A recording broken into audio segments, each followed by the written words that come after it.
Vamos, hermanos, al Salmo 1. Vamos a leer en el Salmo 1.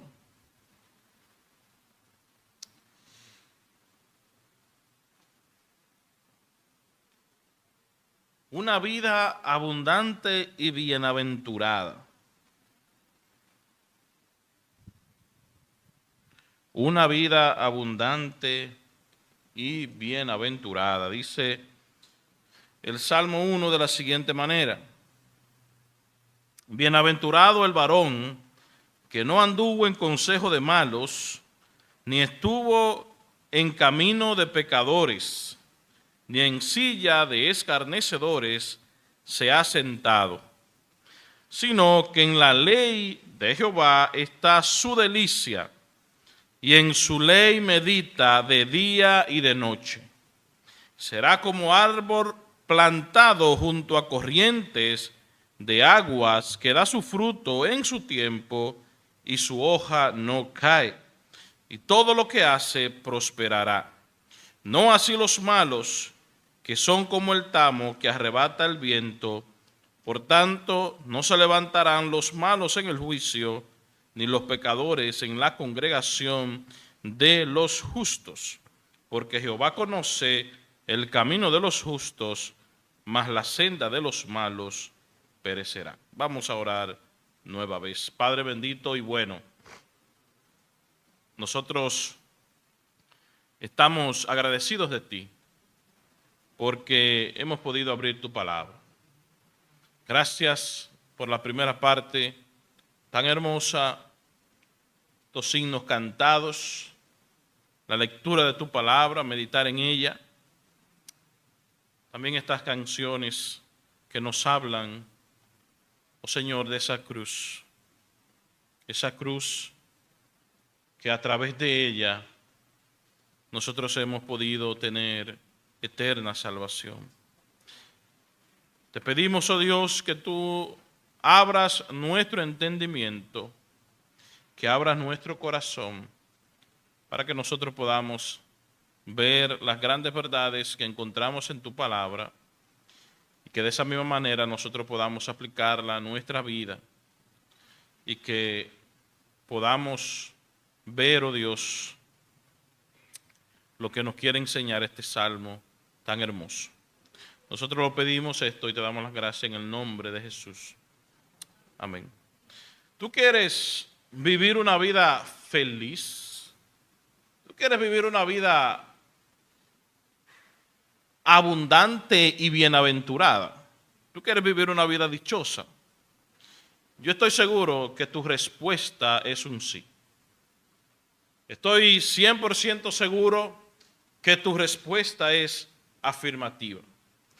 Todos quisiéramos vivir una vida abundante y bienaventurada. El problema radica en que en ocasiones, aunque de labios expresemos que queremos disfrutar de una vida abundante y bienaventurada, no hacemos las cosas que tenemos que hacer para vivir esa vida abundante y bienaventurada. Por el contrario, hacemos las cosas que no deberíamos hacer. En este salmo nosotros podemos ver un contraste entre el justo y el impío, entre el justo y los pecadores. El Salmo 1 es un salmo de los más conocidos de las Escrituras. Es una verdadera joya y uno de los salmos favoritos entre el pueblo de Dios. Fue colocado aquí al principio, no porque se escribiera primero, porque el salmo más antiguo, según los estudiosos, es el Salmo 90, que contiene una oración de Moisés que se remonta aproximadamente a los años 1400 antes de Cristo. Y el último, muy probablemente, el Salmo 137, escrito en el 586 aproximadamente. El Salmo 1 es un salmo bastante práctico. Está aquí porque prepara el terreno para la lectura, como dijera alguien, de los siguientes salmos. Está al mando de toda la colección introductoria que más adelante va a describirse. Se erige como una magnífica puerta de entrada que nos acoge a una extraordinaria colección de pensamientos sabios.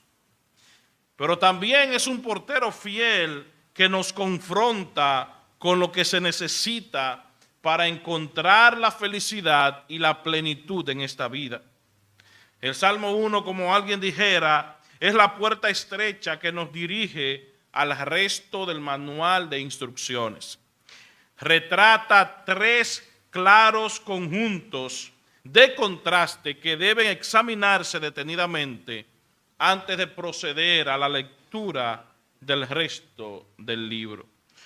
Nos instruye a determinar si estamos nosotros con el justo o si estamos con el impío, porque definitivamente que eso va a afectar el modo en que nosotros leamos el resto del libro. En este capítulo 1, en este Salmo 1, nosotros vemos 2 actitudes distintas: la del justo y la de los pecadores, o la del impío. Nosotros vemos 2 resultados distintos, pero también vemos 2 destinos completamente distintos y diferentes. Así que lo primero que quiero hacer en esta hora es describir el camino del justo. Como ustedes pueden ver, el capítulo comienza diciendo: bienaventurado el varón que no anduvo en consejo de malos. Lo primero que el salmista hace aquí es presentar la persona justa, es presentar al justo. Él lo describe como un bienaventurado, como un dichoso. Es una persona que lo tiene todo, que disfruta todo. Es una persona sobre el cual la bendición de Dios reposa. Es una persona que goza de bienestar en todas las áreas de la vida. Pero es una persona que goza de todo, que disfruta todo, que tiene todo, pero no a la manera del mundo, sino la manera de Dios. Y vamos a ver eso más adelante. Un sinónimo de bienaventurado es la palabra feliz. Así que un bienaventurado es una persona feliz, es un dichoso, es una persona con un profundo gozo y satisfacción de experimentar la vida abundante que Dios desea a través de Jesucristo. Fíjese que la vida abundante, la vida dichosa, la vida feliz del justo no radica en las cosas que el mundo presenta, no radica en los bienestares del mundo, sino que radica en la obra de Cristo. Así que el dichoso y el bienaventurado es una persona que está feliz, es una persona que disfruta el gozo, pero no un gozo mundano, sino un gozo cristiano, un gozo en Jesucristo, un gozo en Dios. Esa dicha y bienaventuranza de vida de la que disfruta el justo no es algo que ocurre al azar o algo fortuito, sino que es la causa de las decisiones que el justo toma en su trayectoria de vida. La dicha, la bienaventuranza del justo no es algo que Dios da automático, sino que es lo que el justo no hace, las decisiones que no toma, pero también las decisiones que toma. Así que su bienaventuranza radica en lo que no hace negativo y en lo que hace positivo. El justo es una persona, según el Salmo 1, que evita asociarse con personas y actividades que le hacen alejarse y deshonrar a Dios. Fíjese que el salmista usa 3 verbos. No anduvo, no estuvo, ni se ha sentado. 3 verbos que enfatizan la parte negativa, es decir, lo que el justo no hace. El justo es una persona que de manera activa decide no seguir el camino del impío. Si ustedes se fijan, quizá no, quizás sí, las 3 actividades, los 3 verbos que nosotros encontramos aquí van progresivamente. Es decir, van una llevando a la otra. La persona que se detiene a escuchar el consejo de malos, como dice ahí, fíjense, verso 1, anduvo en consejo de malos. Aquel que escucha el consejo del malo, muy pronto estará caminando con los pecadores.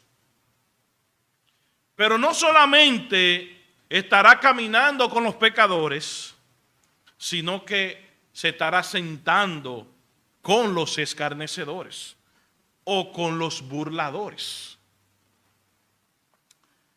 Así que un creyente que se detiene a escuchar, o una persona que se hace llamar creyente, que se detiene a escuchar el consejo del malo, el consejo del impío, pronto estará caminando con el malo, caminando con el injusto. Pero lo más terrible es que pronto también estará sentándose a la mesa, burlándose y escarneciendo lo que él antes creía.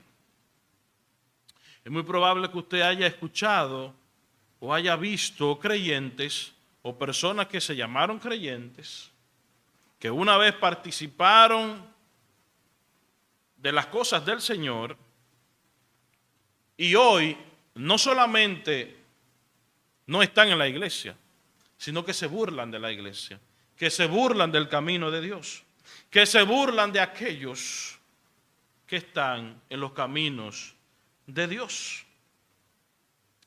El ser humano bienaventurado,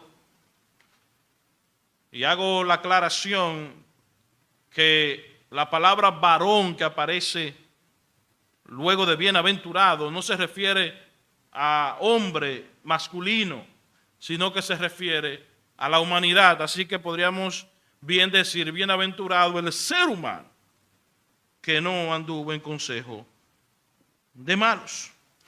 El ser humano bienaventurado es aquel que no practica el pecado, es aquel que ni participa de las cosas que bíblicamente deshonran a Dios. Es una persona que se aleja de los malos caminos. Y quiero aclarar que no estamos diciendo que usted no tenga relaciones con no cristianos o con inconversos.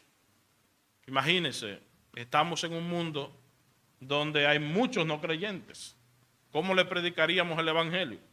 Esa no es la idea. La idea es que el justo, que la persona justa, que es bienaventurada y que es dichosa, no participa de los caminos perversos y pecaminosos del impío. No escucha el consejo pecaminoso del impío. No anda en el camino perverso y pecaminoso del impío. Y por tanto, no se va a sentar a la mesa con el impío a escarnecer y a burlarse de Dios. Esa es la decisión que toma el justo la parte negativa, lo que él no hace. Pero también nosotros podemos ver aquí que el salmista sigue describiendo la causa de la dicha del justo. La dicha del justo no solamente consiste en lo que él no hace, sino también en lo que él hace. Verso 2 dice, sino que en la ley de Jehová está su delicia y en su ley medita de día y de noche. El justo es una persona que disfruta y tiene deleite en la ley de Dios. El justo es una persona que continuamente está disfrutando de la ley de Dios, de la palabra de Dios. Desea profundamente la palabra de Dios, desea gozar de la palabra de Dios y disfruta de la palabra de Dios. Interesante ver que el salmista no dice que lee la palabra de Dios. Lo dejas por sentado. Lo das por sentado. Ciertamente. ¿Usted sabe por qué? Porque muchas veces nosotros podemos leer y no meditar. En ocasiones nosotros leemos la Biblia, pero no meditamos en ella. Una cosa es leer las Escrituras, lo que no pueden leer las Escrituras, por la razón que sea, escucharla, eso es una cosa. La otra es meditar en ella. Usted puede leer o escuchar la palabra y no meditar. Ahora, usted no puede meditar en la palabra sin leerla o escucharla. ¿Me entiende? Para meditar en la palabra debemos leer la palabra o escuchar la palabra. El salmista lo da por sentado, de modo que el justo tiene deleite en escuchar la palabra. Tiene deleite en la palabra, es su delicia. Miren qué palabra usa el salmista aquí. En la ley de Jehová está su delicia. Piense en eso que le trae delicia a su vida. Piense quizá en esa comida que a usted, cuando la ve, le trae delicia. Que usted dice, usted bota baba por esa comida. Usted no quiere compartir esa comida. O usted quiere encontrar esa comida o quiere comer. Piense en eso que le trae delicia. Para el justo, las Escrituras es una delicia. Y él entonces, o ella entonces, medita de día y de noche. Para el justo, meditar en la palabra de Dios es prioridad. El justo encuentra placer en la ley de Dios. El justo no es aquel que obedece la palabra a regañadientas o por imposición. No es una persona que dice, wow, y ahora yo tengo que hacer esto que dice la Escritura. Y ahora yo tengo que obedecer, tengo que hacer. No es aquella persona que cuando va a practicar las Escrituras, eso le causa pesar. No, el justo es una persona que al obedecer la palabra de Dios lo hace con deleite, con gozo, con alegría. Él encuentra placer.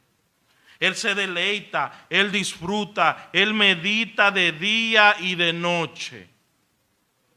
En otras palabras, el justo continuamente, no es que vive a todo minuto, a toda hora, leyendo la Biblia, porque eso sería imposible. Pero es una persona que continuamente está pensando en la palabra. Está pensando en cómo agradar a Dios. Está pensando en cómo vivir la vida abundante y verdadera. El justo sabe muy bien que los mandamientos del Señor, como dice el Salmo, son rectos, que traen alegría al corazón. Mi hermano, los mandamientos del Señor son rectos y traen alegría al corazón. El meditar en la palabra de Dios es leer y dialogar consigo mismo, como dijera alguien, sobre las grandes cosas que la Biblia contiene, fijarlas en la mente y el corazón y experimentar en la vida el sabor y el poder que ellas traen. El que se deleita en la palabra de Dios no cree la mentira de Satanás, de que la voluntad de Dios es perder toda alegría y satisfacción en la vida. Usted ha escuchado a personas decir, óyeme, pero el creyente no disfruta, el creyente vive amargado, porque no puede participar de ciertas cosas, o no debe participar de ciertas cosas. Y lamentablemente, a veces creyentes dicen ese tipo de cosas. Se sienten tristes porque no pueden hacer o porque no deben hacer tal cosa que a los ojos de Dios está mal. Eso es un grave problema. Porque el justo, la persona dichosa y bienaventurada, no se pone triste por no participar de las cosas del mundo, de las cosas que son pecaminosas. Porque no todo lo que está en el mundo, mi hermano, mi hermana, amigo, es pecaminoso. Hay cosas que son disfrutables ante los ojos de Dios. Y usted y yo debemos disfrutarla. No todo lo que está en el mundo es pecaminoso.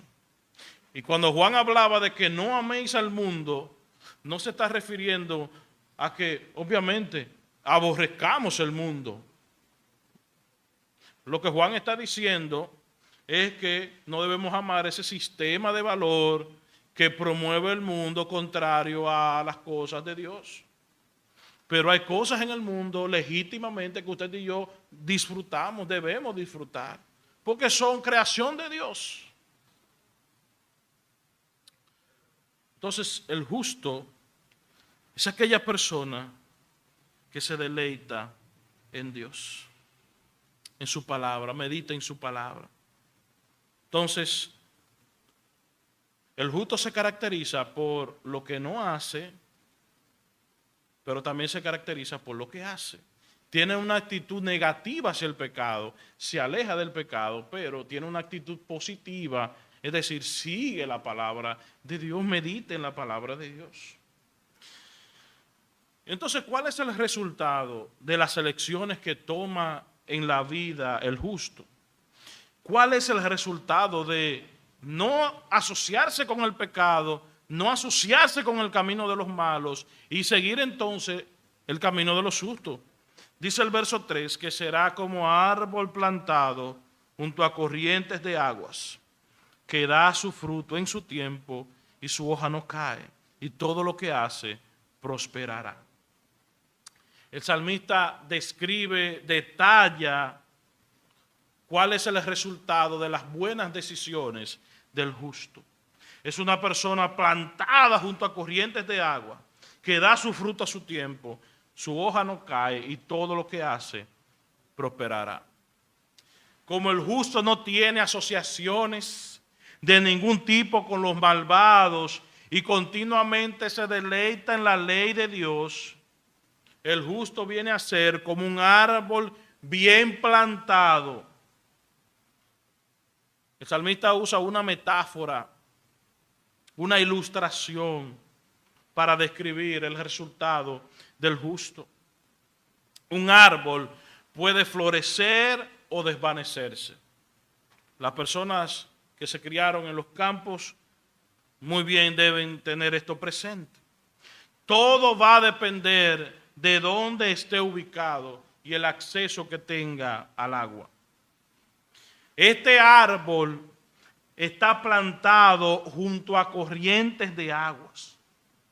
Y la palabra aquí plantado tiene la idea que transmite es la de un árbol que no nació ahí, sino que fue trasplantado para estar allí. El justo del Salmo 1 es trasplantado de un lugar a otro. Es trasplantado de un lugar árido del mundo a un lugar de mucha agua. Donde está plantado el árbol, nunca el agua deja de fluir. Y lo que provoca entonces es un crecimiento y una prosperidad. Cuando un árbol está en un lugar bien adecuado y donde el agua fluye regularmente, da mucho fruto, su hoja no cae. Se convierte en un árbol fructífero, produce mucho fruto. Este árbol produce fruto en su tiempo. Además, se mantiene con vida porque está bien nutrido por el suministro de agua, por las corrientes de agua. Este árbol siempre tiene un follaje vibrante y su hoja no cae. Qué cuadro, qué imagen más hermosa del justo. De aquel que Dios ha salvado y que se mantiene deleitándose en la palabra de Dios.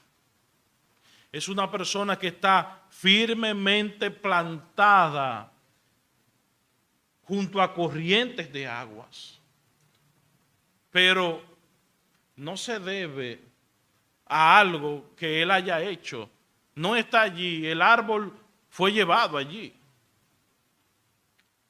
El árbol prácticamente no hizo nada para estar en ese lugar de corrientes de agua.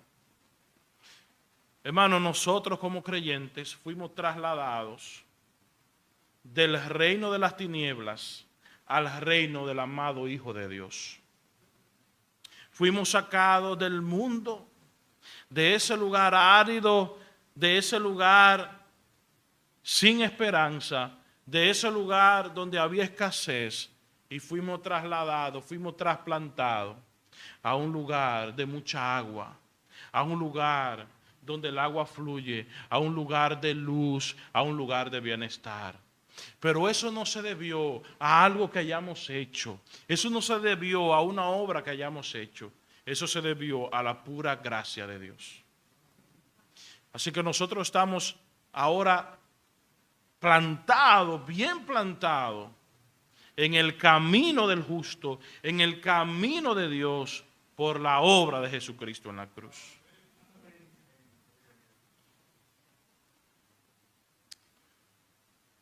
Y luego entonces de ver y describir el camino del justo, vamos a ver el camino del injusto, del impío, del pecador. Un contraste muy marcado. El camino del justo frente al camino del impío es muy diferente. Dice el verso 4, no así los malos, es decir, los malos no son como el justo, sino que al contrario, ellos son como el tamo que arrebata el viento. Este versículo 4 nos muestra un camino totalmente diferente. Se describe el carácter de los malvados. Mientras que la vida del justo se caracteriza por una vida abundante y de prosperidad, la del malvado se reduce a nada. Los malos son como el tamo o la paja que arrebata el viento. El salmista se nutre de otra ilustración. Y aquí lo hace con una ilustración agrícola. En la antigüedad y en algunos lugares, aún el trigo o el grano son arrojados al aire en un lugar donde la brisa fluya lo suficiente para que el tamo o la paja sea llevado lejos por el viento, mientras que el grano cae al suelo. Lo que tiene valor, lo que se usa, es el grano. Solo el grano permanece, no así la paja. ¿Para qué sirve la paja? Para nada. La paja no tiene ningún valor. No sirve para nada en absoluto. De la misma manera, el camino del impío no tiene ningún valor. Delante de Dios, sus caminos no sirven más que para juicio. En Jeremías, el profeta dice lo siguiente, capítulo 17. Capítulo 17 de Jeremías, verso 5. Así ha dicho Jehová: maldito el varón que confía en el hombre y pone carne por su brazo, y su corazón se aparta de Jehová. Será como la retama en el desierto, y no verá cuando viene el bien, sino que morará en los sequedales en el desierto.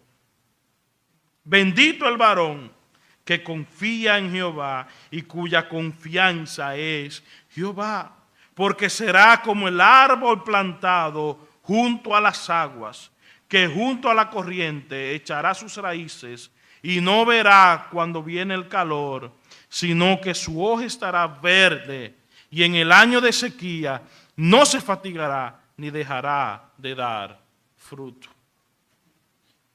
No se fatiga, no deja de dar fruto porque está bien plantado, porque tiene buenas raíces. El malvado no es así. El malvado no tiene buenas raíces. El malvado sigue plantado en el desierto árido, donde no hay agua. Por eso el creyente que está bien plantado en la palabra es una persona que todo lo que hace prosperará. Pero olvídese de la prosperidad que el mundo nos vende. Olvídese de la prosperidad que aún grupos cristianos nos venden. Esa no es la prosperidad que el salmista habla. Es una prosperidad espiritual sobre todas las cosas. Es una prosperidad de una vida abundante y bienaventurada porque se vive en el Hijo de Dios. Querido hermano, querido amigo, el malvado no tiene amor por la Biblia. El malvado no se deleita en la palabra, no medita en ella. Es todo lo contrario al justo. Por eso es como el tamo no sirve para nada. El camino del justo no sirve para, el camino del impío, del malvado, no sirve más que para juicio. En tercer lugar, ¿cuál es entonces el destino final de ambos caminos? Nos dice el verso 5, por tanto, no se levantarán los malos en el juicio, ni los pecadores en la congregación de los justos. Por tanto, indica una conclusión de lo que se ha venido hablando. Así que la conclusión del salmista es enérgica y fundamental. En el juicio, los malos no podrán mantenerse en pie. Los malos no podrán erguir, no podrán levantar su cabeza.